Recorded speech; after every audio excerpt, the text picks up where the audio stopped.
Bismillahirrahmanirrahim. Assalamu alaikum, dear students. Today we are going to talk about Milne-Simpson predictor corrector method. Okay, now listen to me one thing, that the methods that we have discussed in the previous lectures, they are called single step methods. इसका मतलब ये है कि they have the information of initial value, initial approximation हमारे पास given होती है, और फिर उसके बाद they mention the step size as.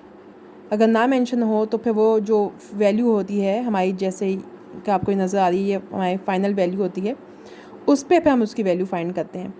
And if the step size is mentioned then we go for the iterations till we find the final value जितनी हमें required होती हैं।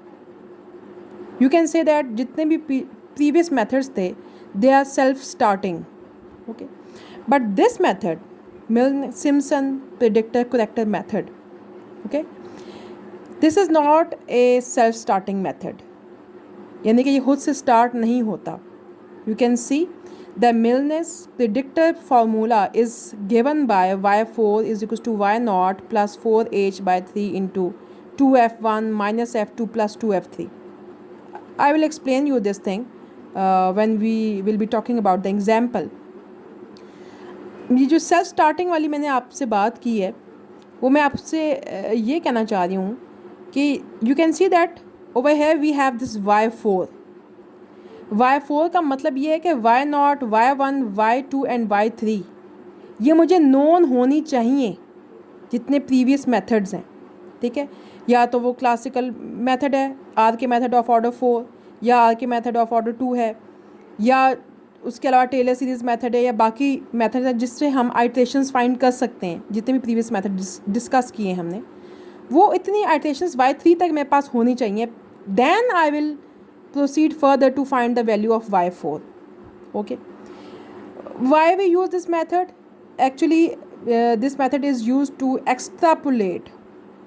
मज़ीद आइट्रेशन की बजाय इसको यूज़ करने से we can find the next value without going further into the long discussion of iterations, ठीक है। डायरेक्ट इसमें यूज़ करते हैं और फिर हम इसको फॉर्मूले में पुट करने के बाद we can go for the next iteration y4। y3 तक अगर है तो वो हमें, अगर जैसे आर के 4 का जो मेथड था उसमें इतनी आइट्रेशंस हम k1 k2 k3 4 इतनी चीज़ें फाइंड करते हैं। You don't have to do that, you just have to put in all the values जो कि y3 तक आपके पास मौजूद होनी चाहिए, and then we utilize this formula to compute the value of y4। यहाँ से जो वैल्यू ये जो y4 की आती है, ये मिलनेस प्रिडिक्टर वैल्यू है। ये y4 की वैल्यू ये प्रिडिक्टेड वैल्यू होती है। जब y4 की वैल्यू प्रिडिक्ट हो जाती है तो फिर हम ये जो फंक्शन गिवन होता है राइट साइड पे, जो OD के हमारे पास फंक्शन होता है, हम उसकी वैल्यू को प्रिडिक्ट करते हैं। वो f4 प्रिडिक्टेड वैल्यू कहलाती है। फिर उसके बाद हम उसको करेक्ट करते हैं। नेक्स्ट वैल्यू जो होती है पहले, यानी कि पहले we predict the value, we find the predicted value of y4 and then the corresponding predicted value of the function, and then we again use it in the Simpson's corrector formula। ये values जो हैं वो जो function की predicted value होती है जो कि इससे कैलकुलेट करते हैं, उसको इसमें यूज़ करके पे हम y4 की करेक्टेड और फिर फंक्शन की करेक्टेड वैल्यू फाइनली फाइंड करते हैं। These formulas collectively known as Milne-Simpson predictor corrector formula, या तो मिलने-सिम्पसन फार्मूला कहलाता है या प्रिडिक्टर करेक्टर फार्मूला कहलाता है, ठीक है। ये दोनों मेथड्स इकट्ठे यूज़ होते हैं, फार्मूला जो हैं दोनों इकट्ठे यूज़ होते हैं साइड बाय साइड, ठीक है, दोनों इकट्ठे यूज़ होते हैं। ये अकेला ये नहीं हो सकता कि सिर्फ आपने प्रिडिक्ट करके फारे हो गए। No, you have to find the predicted value first and then you go for the corrected value. How we proceed it?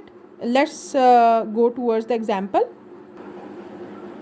Now you can see that using classical RK method, classical means RK method of order 4, k1 k2 k3 4 वाली वो जो values हैं, they have solved this differential equation y dash is equals to x minus y, and the initial condition was y of 0 is equals to 1, and they have done this. This is your x0, x1, x2 and then x3. And similarly, y0 was given as initial approximation. They have computed y1, y2 and then y3. Before using this Milne-Simpson predictor corrector formula, you have the values till y3. Otherwise, you cannot proceed. Okay. Now they have asked you to find the value of y at 0.4. When x is equals to 0.4, it means simply यहाँ पे अगर 0.4 होगा तो y जो होगा वो iteration y4 होगी. Step size already they have mention, यहाँ पे नज़र भी आ रहा है. h is equals to 0.1.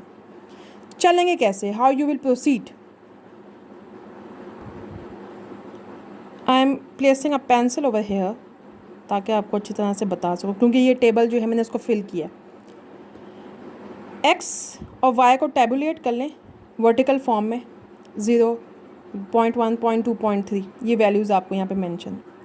इसकी करस्पॉन्डिंग वैल्यूज़ जो y है, y0, y1, y2, y3 ये भी गिवन है, यहाँ पे मेंशन करना है. ओके. अब आपने करना क्या है?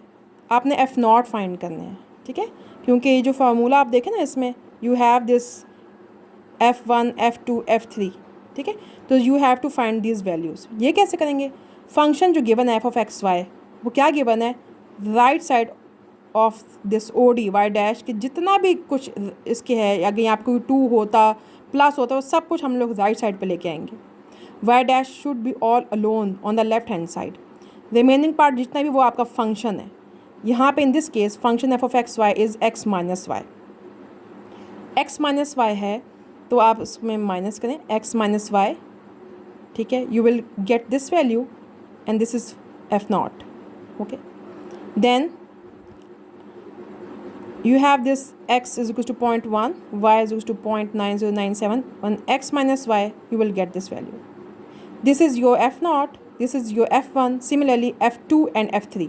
यहाँ तक तो आपके पास ये जो आपका टेबल है, यहीं से आप इसकी वैल्यूज़ f3 तक जो है वो कंप्यूट कर लेंगे. ठीक है, अब रिक्वायर्ड वैल्यू जो है मिलने सिम्पसन से वो 0.4 है.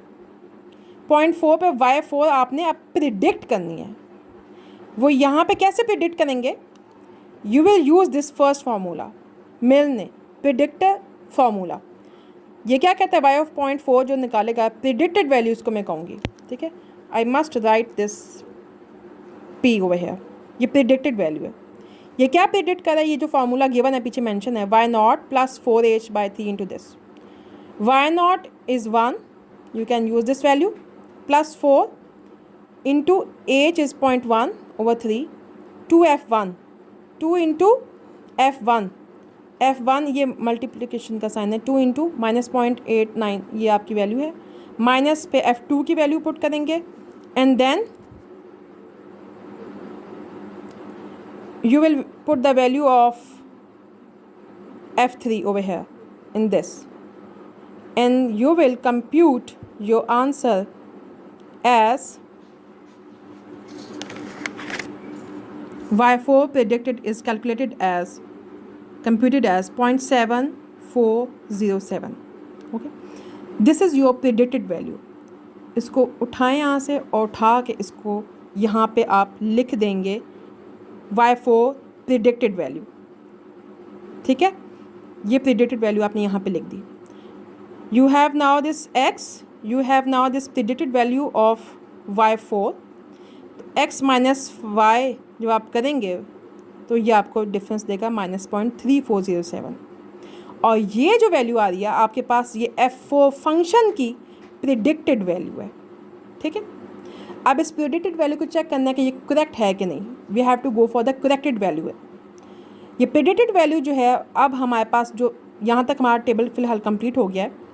अब हम क्या करेंगे, जो सेकंड फार्मूला, ये तो प्रिडिक्टर फार्मूला है ना, सिम्पसन्स ने जो उसको करेक्टर फार्मूला यूज़ किया है वो क्या है हमारे पास?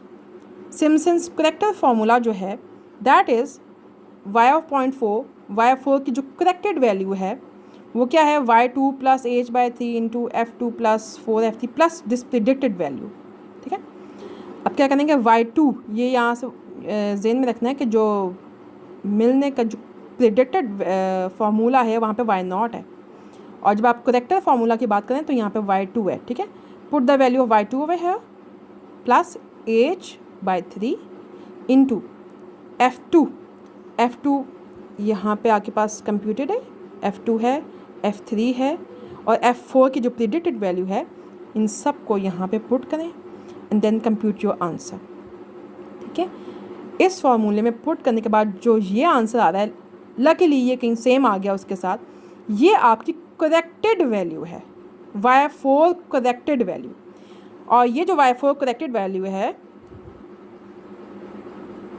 y4 करेक्टेड वैल्यू आपने ये यहाँ लिखी, और x जो है वो 0.4, तो इन दोनों का जो डिफरेंस होगा 0.4 माइनस अगेन दिस, तो ये जो फंक्शन की जो करेक्टेड वैल्यू है यू विल गेट दैट, बस इतना ही करना होता है, ठीक है।